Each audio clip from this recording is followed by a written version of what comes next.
Bueno, así que continuando con lo que habíamos empezado la otra vez, ¿no? Habíamos visto esto de la inteligencia artificial y un versus, ¿no? Contra la inteligencia espiritual. Y hablábamos de que, decíamos el otro día, ¿no? Que se venía una nueva era con respecto a lo que es la tecnología, porque así como el Internet revolucionó a la humanidad en su momento, como la aparición de la televisión revolucionó en su momento, esto de la IA, esto de la inteligencia artificial, dice que va a revolucionar nuestras vidas. ¿Sí? Se está utilizando, el otro día decíamos, en un montón de lugares donde ya no se necesita del pensamiento o del raciocinio del ser humano, sino que una computadora toma ese lugar y va haciendo las cosas que nosotros por ahí tratamos de armar, digamos, un rompecabezas, y la IA lo puede hacer mucho más rápido. Una de ellas, que decía el otro día que lo escuchaba, que ustedes seguramente han escuchado muchas veces, que la IA, o algunas veces en los noticieros dicen que la IA está diciendo cuáles son los lugares más factibles de vivir o los mejores lugares para vivir en el mundo. Y uno de esos que marcan el punto, digamos, los estándares más altos para la IA es Villa Langostura. Villa Langostura está catalogado como uno de los lugares más preciosos para vivir por la IA, no la inteligencia artificial. El otro día también escuchaba que hay muchas personas que lo utilizan para las inversiones. Le preguntan a la IA en qué se puede invertir en este momento en la Argentina como está, y te tiran requisitos y cosas para que vos puedas estar invirtiendo y tu dinero pueda funcionar. Ahora, que funcione no sé por qué, ¿no? Escucho que la usan, no escucho después si la IA le dio un buen consejo para que pudieran poner la plata donde ellos querían que rindiera. Pero habíamos visto cómo se había manejado todo esto y cómo la IA está tomando este lugar de Dios, ¿no? Piensa por el ser humano, hace las cosas por el ser humano, proyecta planes, hace las cosas que el ser humano está dejando de hacer.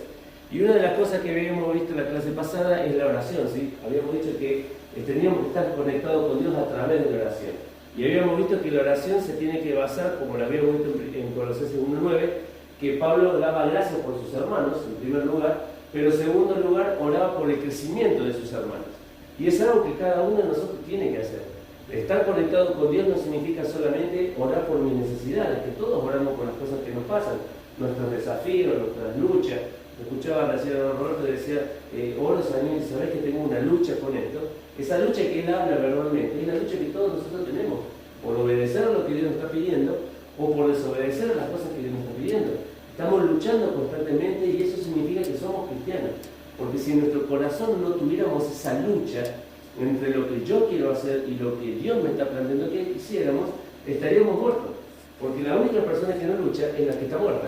La persona que no está muerta, o sea, hablando espiritualmente separada de Dios, es la persona que no reacciona. Y nosotros estamos reaccionando y luchando es porque hay en nosotros un espíritu que nos da el poder para poder obedecer la palabra de Dios. Entonces veíamos el otro día que debemos estar conectados a través de la oración con Dios. Pero también nos vamos a ver que tenemos que estar conectados con su palabra, ¿sí? Y déjame que te haga un poquito de introducción, porque estamos hablando de lo que es el Internet, ¿no? Yo ahí busqué una imagen, traté de buscar una bien grande y clara, que habla de cómo fue evolucionando el Internet, ¿no? La primera de las cosas, la primera empresa, que esto lo hablan todos, fue ARPANET, ¿sí? Que fue la primera que presentó un proyecto para trabajar con máquinas, ¿sí? Allá en el año 1960, estamos hablando de casi más de 50, 60 años para atrás, casi, más de 60 años, que se dio por primera vez la empresa ARPANET que quería trabajar con máquinas.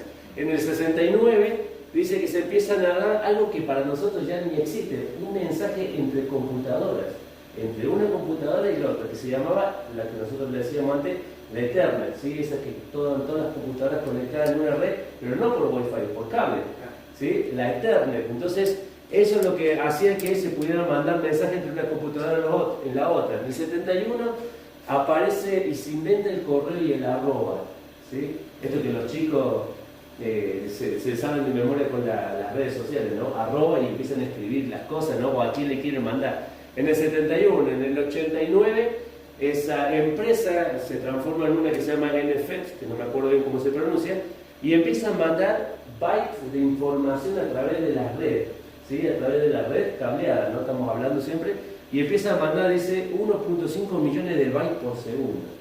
Quiere decir un punto, ahí está hablando de 1,5 millones de puntos por segundo. ¿sí? Un montón de información para esa época es recontra avanzada. Entonces, en el 89 se da esto. En el 91 aparece el WWW, World Wide Web, ¿sí? Que para aquellos que estudian mucho la Biblia y hablan sobre un montón de cosas profundas, hablan que la WW es una de las letras del alfabeto hebreo, que es un número, perdón, que es el 666, ¿sí? Por eso se habla de que la Internet está toda conectada con el enemigo, y la Biblia dice que el sistema del mundo está bajo Satanás. Él es el príncipe de este mundo, él maneja las cosas, él maneja lo que se ve en Internet, por eso tenemos tanta basura dando vuelta en Internet, ¿sí? Tantas cosas que están perjudicando a los chicos, a través de los juegos, a través de las páginas que no se deben ver, y un montón de cosas, porque la Internet justamente está dada en este sentido, ¿no? En la WW. En el 96 aparece Hotmail, ¿sí? Yo no sé si ustedes tienen, pero hoy, por ejemplo, abrís una cuenta en el teléfono y siempre te pide que tengas una cuenta Hotmail. ¿Sí? Te pide una cuenta, aunque no la uses, pero te pide que tengas una cuenta en Hotmail. Después en el 98 nace Google, el buscador, el que todos buscamos, que todos tenemos en el teléfono ahí una barra que dice que quiere buscar o ahí poner información y empezás a buscar. 2005 aparece YouTube, ¿sí? Los primeros videos, colgar un video, empezar los tutoriales. ¿Quién no se ha visto un tutorial? Cuando necesitabas algo, me acuerdo que tenía que construir la parte de la red, no tenía ni idea de lo que era Stephen. Me vi como 2 o 3 tutoriales y dije, bueno, listo, ya con esto ya sé. No sabía un poco, me puse a hacer las cosas, pero veía que alguien explicaba cómo se hacía. YouTube. Después en el 2006 se lanza la red de Facebook. Por primera vez en el 2006. Hoy Facebook es dueño de todo lo que hacen las redes sociales. Maneja Meta, maneja el WhatsApp, maneja Facebook. El Instagram también es de él. Y no sé qué otra cosa más es de él. Todas las redes sociales. 2010 está la explosión de las redes sociales. Ahí están todos los dibujitos de todas las redes, TikTok, Facebook, no sé, hay unas cuantas más ahí que no las llego a ver. 2011 aparece Google+, que dice, bueno, vamos a juntar todo esto, ¿sí? Lo vamos a poner todo en el mismo lugar, todo tiene que trabajar para nosotros. Y en el 2018 aparece la red móvil 5G, ¿sí? Y uno se pone a fijar cómo ha ido avanzando todo esto, que desde una empresa con un proyecto de conectar máquinas entre sí, hoy ya saltamos incluso del cable y estamos en un Wi-Fi o estamos con un teléfono. Eso es para hablar otro tema, ¿sí? Cómo la Internet saltó desde la red hacia el teléfono. Eso, si Dios quiere, lo vamos a ver en el otro tema que continúa después de esto. Entonces, hemos visto cómo avanzó el Internet, ¿sí? Y vemos que hay sistemas inteligentes y casi está todo conectado con Internet. Los autos, está conectada a la industria, hay números, dice la cantidad de cosas que en el mundo se maneja, está comunicada con la medicina, está comunicada con dispositivos personales, con la comunicación a través de las redes, con las compras, y se habla de un montón de cosas, con seguros, se manejan empresas a través de la distancia, hay un montón de cosas que todo se conecta con Internet. El Internet ha llegado casi a todos los lugares. No sé si ustedes han escuchado que parece, o da la impresión, que en Cuba pareciera que va a cambiar el Estado, y si cambia el Estado, está diciendo que se va a abrir el Internet, cosa que Cuba está muy relegada a esas cosas, ¿sí? O sea, el acceso libre al Internet, como tenemos nosotros en el teléfono, que nos ponemos a buscar algo y vos entras y te vas a cualquier parte del mundo. Bueno, es algo que están queriendo que todo el mundo esté conectado, y esa es justamente una de las cosas que logra el Internet, conectar todo lo que nosotros vemos, incluso los autos. El auto que tenemos cada uno de nosotros está medio viejo, porque si no tiene conexión Wi-Fi, estamos detrás de la tecnología. Pero yo lo que quiero que veas es cómo el Internet ha ido metiéndose de un lado a otro, escalando lugares, escalando empresas, lugares, medios de comunicación, y se ha metido de una manera masiva que hoy no podemos vivir sin Internet. Me acuerdo la primera vez que hicimos el campamento acá en Peumayén, y no había señal de teléfono. Era impresionante el primer día como todos andaban con el teléfono tratando de buscar alguna señal, y sabemos todos que el campamento iba a ser sin teléfono desde el primer día hasta el último día. Y no solo eso, que no solo sin teléfono, sino también sin luz, porque nos daban la luz a cuenta gota, la teníamos que pagar a la mañana, y a la noche nos daban 2 horas gratis. Entonces en esas 2 horas, ¿qué hacíamos todos con el teléfono? Enchufando, porque no habíamos sacado toda la foto durante todo el día, ya que no podíamos navegar, entonces se nos acababa la batería. Entonces, fíjense ustedes cómo muchas de las cosas que nosotros no nos damos cuenta, estamos minados con este tema del Internet. ¿Por qué te quiero hacer esta introducción? Porque vamos a ver un pasaje, ahora sí, conectados con su palabra, que se encuentra en el libro de Éxodo capítulo 21. Y ahora sí te voy a invitar que vos abras la Biblia. Porque cuando Dios saca al pueblo de Israel de su lugar, ¿sí? Lo saca de ahí, de la tierra de Egipto, venían con todo un trasfondo, venían con toda una forma de vivir de esclavos, pero también venían con una forma de ver dioses, de tener un sistema religioso como lo estaban viviendo las personas que estaban allí en Egipto, esclavas. Imagínense usted que cuando Dios los saca, lo primero que le quiere dar al pueblo de Israel son nuevas leyes. O sea, ya no pueden vivir con la ley del esclavo. Tienen que vivir ahora con la ley de la palabra de Dios, con la ley del pensamiento de Dios. Y dice capítulo 21 del libro de Éxodo, Génesis, Éxodo, el segundo libro de la Biblia, Génesis capítulo 21 y versículo 1. ¿Sí? Yo anoté ese pasaje, ahora se lo voy a leer, que llegue a ese lugar. 21 del libro de Éxodo, versículo 1. Estas son las leyes que les propondrás. Y el capítulo 21 en adelante comienza a detallar todas las leyes del pueblo de Israel. Relaciones con los siervos, relaciones con los extranjeros, la violencia que podía haber intrafamiliar, con las amistades, y empieza a detallar todas las cosas. ¿Qué pasaba si te robaban un buey? Si te lo llevaban a sacrificar, cómo lo debías devolver. Estaban todas las leyes. Pero ¿sabes lo que me llamó la atención cuando comienza diciendo Dios? Estas son las leyes que le propondrás. Y da la impresión como que se sentara Dios con las personas y dijeron, bueno, de todo lo que te voy a decir, ¿qué querés hacer? ¿Sí? Porque es una propuesta. ¿Sí? Es como cuando vos querés comprar un auto y baja una persona y la persona te dice, bueno, esta es mi propuesta, te doy tanto por este auto. Y vos decís, bueno, no me sirve porque es poco, o no me sirve porque me está pagando en cuota, o me sirve. Hay una propuesta y vos tenés que responder a esa propuesta, si la querés o no. Pero la palabra de proponer no tiene que ver con una propuesta de que uno pueda tomar una decisión de qué hacer y qué no hacer, sino que está diciendo poner adentro de él, poner en.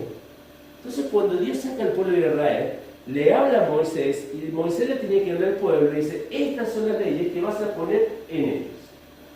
Una nueva manera de vivir, una nueva manera de ver las cosas, una nueva manera de hacer las cosas. Y Colosenses 3:16 nos dice, la palabra de Cristo more en abundancia en vosotros, enseñándoos, exhortándonos unos a otros en toda sabiduría, cantando con gracia en vuestros corazones al Señor, con salmos, himnos y cánticos espirituales. ¿Qué es lo que le estaba diciendo acá el escritor? Que así como en aquel momento Moisés venía, se sentaba al pueblo de Israel y decía, mire, ustedes tienen que hacer esto que Dios manda. La Biblia dice que en la época de que después de la cruz, después de que el Señor Jesús murió, dice que ahora la palabra de Dios debe morar. ¿Qué significa morar? Que tiene que tener un lugar importante en nosotros. Tiene que ser el lugar donde la palabra de Dios habite en medio de nosotros. Y no dice que tiene que habitar sino más, dice que tiene que abundar en abundancia. La palabra de Dios tiene que estar abundante en nosotros. Así como nosotros vemos en algún momento que se nos llena la memoria del teléfono y empieza a estar lento. Y decimos, ¿qué es lo que le pasa al teléfono? Y empezamos a ver fotos. ¿Cuánto tengo? 4 GB de fotos. Listo, chao. Empiezo a borrar las fotos que no me sirven. ¿Cuántas cosas descargué en el teléfono? 10 GB más. Listo, no me sirve. Voy borrando para que el teléfono que empiece a funcionar de nuevo. Ahora la palabra de Dios tiene que estar en la misma sintonía de nosotros. Tiene que haber palabra de Dios en nosotros. Tiene que haber abundancia de palabra del Señor. ¿Por qué? Porque dice que la única forma de enseñarnos es exhortarnos. Y otra cosa, que nos podamos instruir en sabiduría. Imagínate qué importante es que nosotros podamos tener la palabra de Dios abundando en nosotros, estando en una conexión permanente con Dios. Vieron que el pueblo de Israel se tenía que vestir y los varones se tenían que poner flecos en el vestido. Cada fleco de eso significaba la ley de Dios, algunos de los mandamientos de la ley de Dios. Y el simbolismo que tenía eso es que tenían que estar rodeados de la palabra del Señor en sus vidas. Ahora, ese concepto de estar rodeado de la palabra del Señor en sus vidas, nos está hablando de que no tiene que estar fuera de nosotros. La palabra no tiene que estar adentro de nosotros. Por eso cuando el Señor, cuando Moisés le habla, Dios le habla a Moisés, le dice, estas son las palabras que vas a poner en ellos. Porque hay que cambiar lo que ya viene del pasado. Lo que ya está acá es obsoleto. Tenemos que volver a poner el nuevo software, como hablamos de la computadora, un nuevo sistema operativo que nos ayude justamente a vivir como Dios quiere. Colosenses capítulo 1, volvamos a la oración que habíamos visto la otra vez, que Pablo hacía en Colosas, y recuerdo que Pablo no era la persona que fundó la iglesia de Colosas, porque la iglesia de Colosas había sido fundada por un tal Epafras, y él había enseñado a la iglesia cómo se debía servir al Señor y cómo se debía conocer al Señor. Y dice capítulo 1 y versículo 9, vamos a volver a leerlo porque hay dos cosas que vamos a sacar acá. Por lo cual también nosotros, desde el día en que oímos la palabra de Dios, desde el día que lo oímos, o sea, oír el testimonio de la iglesia de Colosas, no cesamos de orar por vosotros y de pedir que seáis llenos del conocimiento de su voluntad en toda sabiduría e inteligencia espiritual. La semana que viene, si Dios quiere, o en otro momento, vamos a ver el versículo 10, para que andemos. Pero dice que debemos estar llenos de toda sabiduría. ¿Sabes que la palabra sabiduría ahí en ese lugar dice, tiene que ver con esto, con el conocimiento de los primeros principios, con el conocimiento del principio de todas las cosas? Miren que cuando Juan comienza el libro de Juan, capítulo 1, dice el verbo, ¿sí? Habla del verbo, el principio era con Dios, y el verbo era Dios, y el verbo habitó entre medio de nosotros. Está hablando de cómo comenzó todo, cuál fue el principio de todas las cosas. Nosotros, para tener sabiduría, ¿dónde tenemos que ir? Al principio de todas las cosas. ¿Quién es el principio de todas las cosas? Señor Jesús. Pedro decía, Señor, ¿a quién iremos? Tú tienes palabra de vida eterna. Cuando Pablo estaba hablando de sabiduría, estaba diciendo que cada uno de nosotros debemos aprender a hacer algo. La capacidad de entender lo que quiere decir la palabra del Señor. Pero para entender se necesita tiempo, ¿no? ¿Sí? Hoy hablamos de la escuela de procesos. Un chico tiene un proceso, quiere decir, de algo que se le enseñó y cómo fue trabajando con eso que se le enseñó a lo largo del tiempo. Procesos. Dios dice que tenemos que tener la capacidad de entender lo que Él nos está diciendo a través de su palabra. Y para entender, a veces tenemos que tomar un diccionario y buscar el significado de la palabra. Hay muchas palabras en la Biblia que no están ni siquiera en nuestro vocabulario. Entonces a veces uno dice, ¿qué está diciendo acá el Escritor? ¿Cómo puedo hacer para entender lo que Dios me está diciendo? ¿Cómo puedo hacer para comprender? Vieron que en el devocional tenemos 3 dibujitos en el devocional cuando lo hacemos. La primera es qué quiere decir el escritor. Entonces yo ahí me siento y empiezo esto. Bueno, a ver, ¿qué es lo que quiere decir el Señor? Me está diciendo no matar. ¿Qué quiere decir? ¿Que no debo andar en auto? ¿O que no debo comer una pizza de noche como me puede caer mal? Está tratando de decirnos que nosotros tenemos que entender qué es lo que Dios quiere que nosotros hagamos. Entender la capacidad de entender lo que Dios quiere. ¿Cómo quiere Dios que actuemos? ¿En dónde? Bueno, a continuación hay un ejemplo, hay en Nehemías 8:8, deja el dedito ahí en Colosenses si queremos volver, Nehemías 8:8, que nos muestra un ejemplo, ¿sí? De qué es lo que hacía el pueblo de Dios cuando se le dio la ley, o sea, cuando volvieron ahí después de haber padecido un poco. Pero dice Nehemías, el capítulo 8 y versículo 8, estamos acá, capítulo 8 y versículo 8, miren el ejemplo que pone acá el escritor. Dice, y leía en el libro de la ley de Dios claramente. Y dice, y ponía el sentido de modo que ¿qué?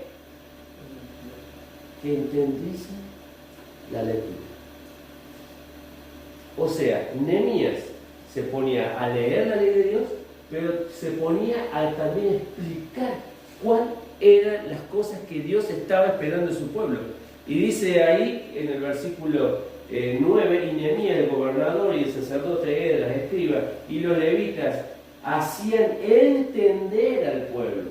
Y dijeron todo el pueblo, día santo es a Jehová nuestro Dios, no se entristezcáis ni lloréis, porque todo el pueblo lloraba oyendo la palabra de la ley de Dios. Pero ahí estaba, Esdras y Nehemías haciendo entender qué cosa, la palabra del Señor. El devocional, primer punto, entender lo que está diciendo Dios. Segundo punto, volvemos ahí a Colosenses 1:9. Vieron que dice en toda sabiduría y después dice en toda inteligencia espiritual.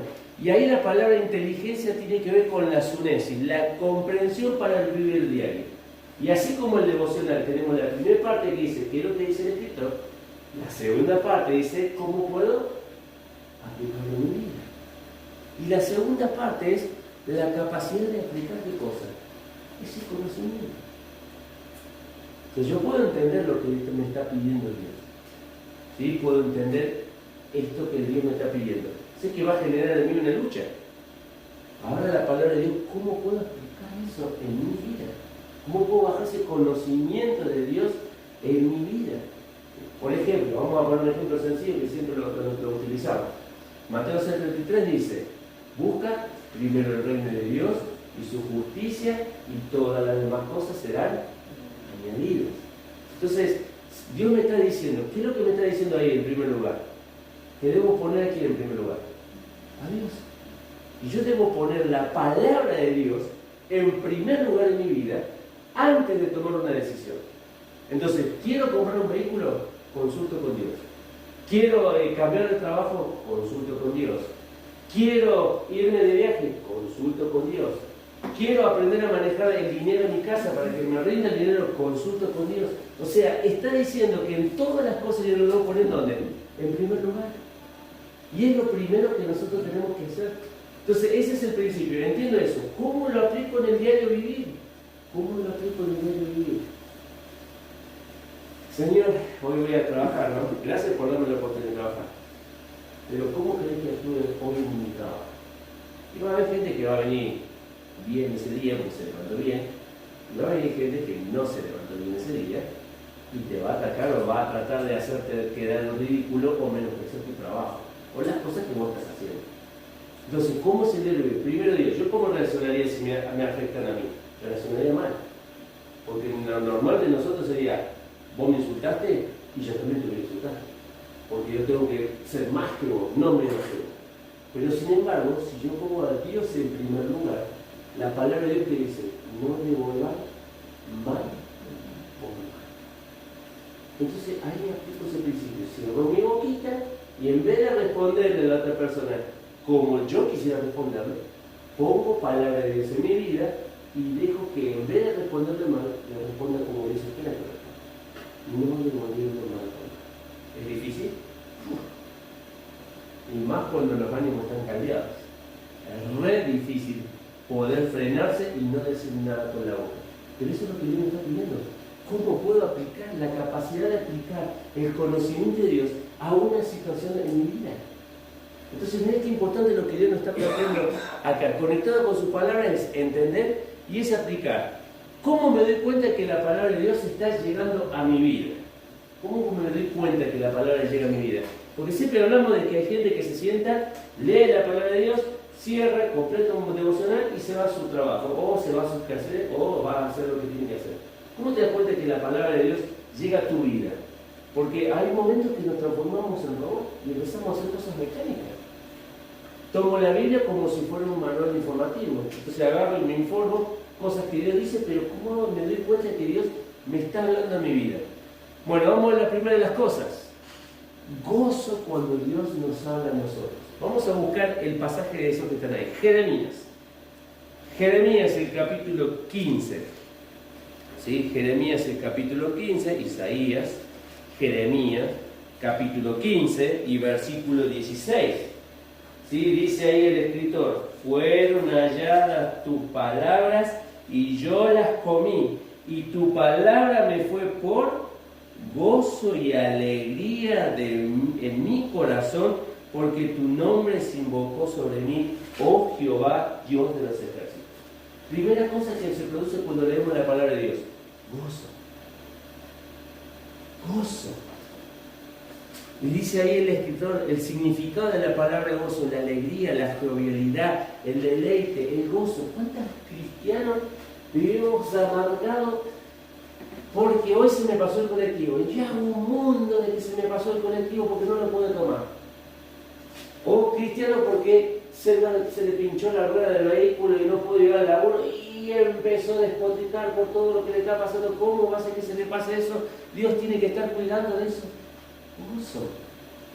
Si Dios te habla, vos date cuenta que en la antigüedad Dios para hablar de su pueblo utilizaba a un intermediario.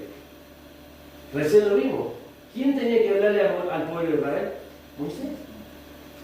Moisés era lo que comunicaba. Y vos date cuenta que hoy no necesitamos un intermediario para hablar. Hoy tenemos acceso al Padre y es Dios que nos habla directamente a través de cosas, de su palabra. Entonces tenemos que darnos cuenta que somos más que privilegiados del pueblo de Israel. Porque Dios nos habla a nosotros de una manera directa. Tiene que haber gozo. Salmo 19, versículo 8, 19:8. Fíjate, otro pasaje lindo que habla ahí sobre el gozo cuando el Señor nos habla. Salmo 19, versículo 8. Y dice ahí el escritor: los mandamientos de Jehová son rectos, que alegran ¿qué cosa? ¿Te alegran? ¿Te alegras cuando lees la palabra del Señor? ¿Te alegras? ¿Realmente hay gozo por entender lo que Dios nos está pidiendo a nosotros? Gozo en la palabra del Señor. Y dice ahí que el gozo se da en toda la vida. Primero que es un fruto de espíritu, ¿sí? Esto lo tenemos que tener claro. Pero yo marqué 3 cosas que pasan en nuestra vida para que podamos entender el gozo. Primera de ellas, tenemos gozo cuando sufrimos. Si sufrimos, dice la palabra del Señor, por causa de Cristo, sabiendo que todo lo que está diciendo es mentira. ¿Sí? ¿Se acuerdan? Estamos viendo el devocional. En uno de estos días, no me acuerdo dónde fue ahora, debe ser uno de los principios, teníamos a los apóstoles que fueron increpados por el Sanedrín. Y le dijeron: ustedes no pueden hablar en el nombre de Jesús, en este nombre, ni siquiera Jesucristo. No pueden hablar en este nombre. Así que los azotaron, dice, o los vamos a azotar, y se va para afuera y no hablan más. Y cuando ellos sabían ese que había, por haber padecido por Jesucristo. El Señor Jesús en su sermón del monte, Él dice en el capítulo 5, bienaventurado soy cuando por mi causa son perseguidos, son vituperados, son todas las cosas, pero mintieron. Porque si dicen un montón de cosas que son verdad de nosotros, por ejemplo que nos digan, sos un mentiroso, y vos sos cristiano, y te lo dice una persona del mundo, ahí no vas a sufrir por el nombre de Cristo: me están llamando mentiroso y yo soy una persona de verdad. Si vos estás mintiendo, realmente, y alguien del mundo te dice mentiroso, no te vas a poner gozoso, vas a sufrir. Porque Dios dice que no debemos sufrir como malhechores, sino debemos sufrir como hijos de Dios, haciendo lo recto, lo justo. Lo que la gente está esperando en nosotros, que hagamos ¿qué cosa? La diferencia. No lo mismo que afuera, la diferencia. Entonces, gozo cuando sufrimos por el Señor, gozo cuando servimos al Señor.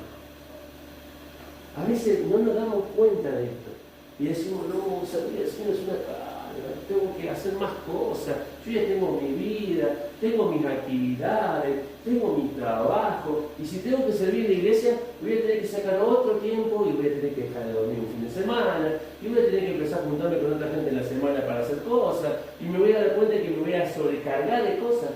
No nos damos cuenta que servir al Señor produce gozo. Cantamos un himno: gozo da servir a Cristo.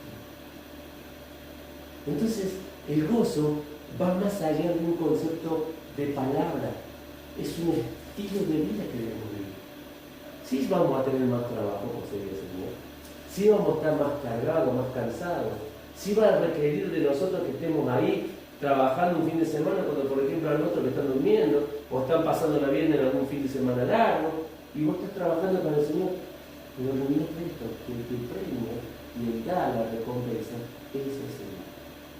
Mientras ellos disfrutan algo que mañana van a tener que volver a invertir en eso para sentirse llenos, nosotros con servir al Señor estamos más satisfechos y gozosos, con algo que dura para toda la eternidad. Y después, gozo por entender la palabra. Entonces, si te pones a leer cada mañana, cada tarde, en el momento que te pongo a leer, si la palabra llegó a tu corazón, hay gozo. Pero hay otra cosa más, porque dándote 3. La segunda de las cosas, la palabra del Señor, cuando realmente nos habla, toca nuestro interior. Y fíjate acá, Nehemías 8:8, que lo leímos recién. ¿Qué pasó después de que Nehemías leyó la palabra? El pueblo dice que lloraba. dice que lamentaba al pueblo. ¿Saben por qué? Porque se estaban dando cuenta que sus vidas no estaban de acuerdo a lo que estaba diciendo la palabra del Señor. Cuando el Señor te habla, no solo produce gozo en tu corazón, sino que toca las fibras más íntimas tuyas, donde nadie ve.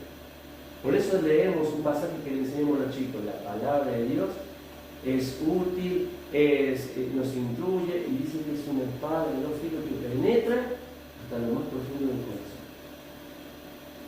Y uno sabe cuando uno se hace una herida, ¿no? Lo que duele. Pero cuando Dios marca el fondo de nuestro corazón diciéndonos: esto es lo que tenés que cambiar, lo hace porque realmente lo sabe. Entonces, puede producir lamentación, porque está tocando algo que realmente no quiero dejar. Segunda de Crónicas, capítulo 34, acompáñame ahí, en el libro de Crónicas, Segunda de Crónicas, capítulo 34. Hay otro ejemplo ahí de un grupo de personas que escuchó la palabra del Señor y también tocó las fibras más íntimas de las personas. Capítulo 34 y versículo 27. ¿Sí? En este pasaje encontramos la vida de Josías, versículo 27, 34-27. Encontramos el pasaje de la vida de Josías. Todos conocemos Josías, el primer rey de 8 años. 8 años. ¿Escuchaste, Valen? Un rey de 8 años. ¿Cuánto tenemos? O sea, dentro de un año te transformas en un rey.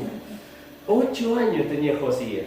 Y dice que toda su vida fue buscando a Dios, buscando a Dios, buscando a Dios, hasta que se encontró con la palabra de Dios, que es distinto. ¿Se acuerdan Cornelio? Cornelio venía haciendo cosas para Dios, cosas para Dios, cosas para Dios, pero Dios dice: te voy a enviar a alguien para que escuche la palabra y realmente ahí sepas cómo ser salvo. Hasta que no se encontró con la palabra, no hubo un cambio real. Y dice el versículo 27, y vamos a leer el versículo 26. Mas al rey de Judá, que os ha enviado a consultar a Jehová, así le diréis: Jehová, el Dios de Israel, ha dicho así: por cuanto oíste la palabra de este libro, estamos hablando de la ley, no estamos hablando de la Biblia, y tu corazón se conmovió, y te humillaste delante de Dios al oír las palabras sobre este lugar y sobre sus moradores, y te humillaste delante de mí, y rasgaste tu vestido, y lloraste en mi presencia, yo también te he oído, dice Jehová. Va a dar una declaración. Dios le escuchó la oración a Josías, porque Josías le escuchó primero su palabra. Si queremos respuesta a nuestras oraciones, debemos escuchar primero la palabra del Señor. Salvo ese paréntesis, volvemos a esto. Dice que toca nuestro interior. ¿Qué pasó? Se conmovió. Y ahí la palabra conmover significa, que dice rascar, significa suavizar.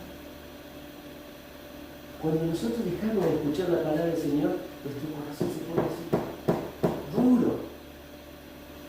duro se pone el corazón. Y escuchamos la palabra del Señor y comienza a suavizar nuestro corazón, comienza nuevamente a ablandarlo. Cuando tenés una olla, ¿sí?, que se te pegó la comida, ¿qué hacemos? No sé qué hacen ustedes, pero aprendí yo de mi mamá, y lo he visto a veces en mi suegra, que ¿qué hacen? Lo dejan en agua, para que el agua haga ¿qué? Se pegue, lo ablande. ¿Y sabes que la palabra de Dios se la considera en la Biblia como agua viva? Es la palabra de Dios la que ablanda todo lo que nosotros está pegado, para poder sacarlo de nosotros y poder vivir una vida conforme al Señor. Te humillaste, ahí dice doblarse, quebrarse. Cuando la palabra de Dios toca nuestro corazón, no solo nos da gozo, sino que suaviza nuestro corazón para sacar las impurezas, para que nuestro corazón se haga sensible, se oído se haga sensible a la voz de Dios. Entonces, cuando vos te sentás a leer, tenés que darte cuenta que tiene que haber gozo. Cuando te levantás a leer, tenés que darte cuenta que Dios puede estar tocando la fibra íntima tuya, la que nadie ve, la que ni un pastor te va a decir, porque nunca lo comentaste en la boca, para afuera, pero vos sabés que está ahí. Y viene a ver. Y ahí no se le escapa. Y Dios tiene que sacar eso para poder trabajar en nuestras vidas. Entonces, Dios toca nuestro interior. La tercera de las cosas, esta es algo que muchas veces no nos damos cuenta, la palabra del Señor sacia. sacia. Y ahí dice el escritor en Isaías 55:2. Compañía Isaías 55:2. La palabra del Señor nos sacia. ¿Cuántas personas vemos que buscan llenar el vacío de su corazón con los vicios? No estoy hablando de la familia vicio, ¿no? Estoy hablando con los vicios, hablando de alcohol, droga, pornografía, no sé, un montón de otras cosas que el mundo ofrece hoy por hoy, y tratan de llenarlo con algo, pero no sacia. Porque se acaba lo que utilizaban en ese momento, se le acaba el efecto de la droga y van detrás de otra, porque saben que no le está haciendo efecto. Están con una mujer o con un hombre, tienen relaciones, todo lo demás, no lo llenan, ¿qué hacen? Van y buscan a otra persona. Entonces, las cosas que el mundo ofrece siempre nos van a volver a dar sed. Es como aquel que agarra y se toma un vaso o sin querer se moja el agua cuando está bañándose en el mar y te das esa sed que pues, ay, quiero agua. Pero si vos decís quiero agua y te tomás el agua del mar, no te va a calmar la sed. ¿Sabés qué va a hacer? Lo opuesto, te va a dar más sed. Por eso Dios le dijo a la mujer samaritana: cualquiera que bebiere de esta agua va a poder tener sed, pero el agua que yo le daré a sed no tendrá sed jamás. Es el Señor que sacia, es el Señor que llena. Y dice ahí Isaías 55, parece que no lo puse. Sí lo puse. Dice: ¿por qué gastáis el dinero? Dice: en lo que no es pan, y vuestro trabajo en lo que no sacia. Esta es la palabra. Oídme atentamente y comed del bien, y se deleitará vuestra alma con grosura. Acá Isaías le da un cachetazo de polvo de mar. Dice: ¿por qué gastan en cosas que no llenan? Y eso tendría que ser un llamado a atención a nosotros. Porque muchas veces invertimos nuestro tiempo en cosas que no nos llenan.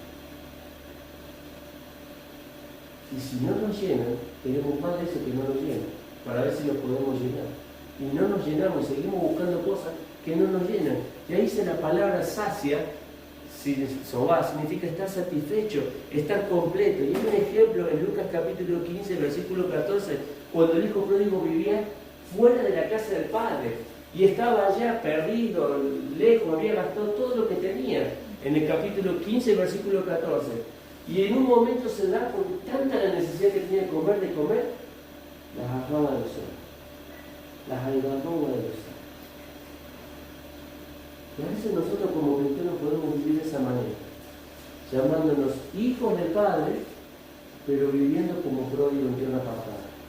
Comiendo ¿qué cosa? La basura del mundo. Y vemos que no nos llena, porque el hijo pródigo que dijo: pucha, yo comiendo la comida de los cerdos acá, y en la casa de mi padre hay que comer. Hay con qué alimentarse. Entonces puse ahí una frase: mientras estamos lejos del Padre, siempre tenemos necesidad del verdadero pan. Y dice San Juan capítulo 6, vamos a leer ese pasaje porque es un pasaje precioso. San Juan capítulo 6 y versículo 26. Dice ahí 6:26. Respondiendo Jesús les dijo: de cierto os digo, que me buscáis, no porque habéis visto señales, sino porque tenéis necesidad de pan, comiste el pan y os saciaste. Versículo 27. Trabajad no por la comida que perece, sino por la comida que a vida eterna permanece, la cual el Hijo del Hombre os dará. Versículo 35. El Señor Jesús dice: yo soy el pan de vida. El que a mí viene nunca tendrá hambre, y el que en mí cree no tendrá sed jamás. La pregunta es: ¿de qué nos estamos alimentando nosotros? Porque la palabra del Señor es la que realmente nos hace. Entonces, decíamos recién, la palabra del Señor, cuando la leemos, trae gozo. Cuando la leemos, toca nuestro ser interior. Pero cuando la leemos a la palabra de Dios, realmente nos hace. ¿Qué quiere decir? Que no necesitamos buscar otra cosa. Y termino con esta frase, ¿sí? Porque por ahí uno se puede poner en la misma disyuntiva, ¿no? ¿Cuántas cosas no entiendo en la Biblia? Recién estábamos hablando, ¿no? ¿Qué pasa con los niños que no mueren? ¿sí? Porque hay una postura y hay otra postura con respecto a lo que dice la Biblia. Pero terminamos con esta frase: no se preocupe por lo que no entiende de la Biblia. Preocúpese por aquello que sí entiende y no aplica en su vida. A veces estamos preocupados por aquellas cosas que no entendemos la Biblia. ¿Y cómo serán esos ángeles allá cuando los encontremos en Apocalipsis capítulo 21, 22? Y los ancianos tendrán una barba larga, una barba corta. No nos preocupemos por cosas que por ahí en el momento las vamos a poder distinguir. Preocupémonos por aquello que ya conocemos, dice el Señor, y no estamos aquí. ¿Queremos estar conectados con el Señor? Bueno, ya vimos el otro día, conectados a través de la oración, pero ahora conectados a través de su palabra. Que realmente el Señor te bendiga este tiempo y que realmente puedas tener una relación real. Por eso se llama la inteligencia artificial lo que estamos viendo, porque es algo que imita el pensamiento y el raciocinio humano. Nosotros tenemos inteligencia espiritual y no debemos imitar una relación con Cristo, sino debemos tener una relación con Cristo real. Que el Señor realmente te bendiga. Vamos a orar para terminar este momento. Padre, te damos gracias por darnos de tu palabra, por darnos de tu verdad. Gracias, Señor, porque sabemos que sin ti no somos nada. Necesitamos, Señor, sentarnos una vez más, abrir la palabra y dejar que ella nos ilumine. Decía el escritor: lámpara es a mi pie tu palabra y lumbrera mi camino. No tenemos otra herramienta, Señor, para vivir en esta vida, que es buscar el consejo que tu palabra tiene. Te rogamos que tú hables a nuestro corazón, a nuestra mente. Ayúdanos a aprovechar lo que tenemos, Señor. El privilegio de que Cristo murió, rompió, Señor, ese velo que nos separaba del Padre. Y hoy, con un acceso libre, Señor, poder disfrutar de su presencia, poder disfrutar, Señor, de su guía, poder disfrutar del Padre como aquel papá cercano para nuestra vida. Señor, queremos agradecerte por tu palabra. Gracias por satisfacer nuestras necesidades. Pero todos los días tenemos necesidad de ti.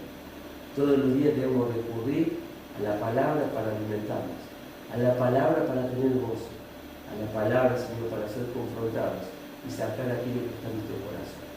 Te damos gracias, Señor. En el nombre de Cristo Jesús oramos. Amén.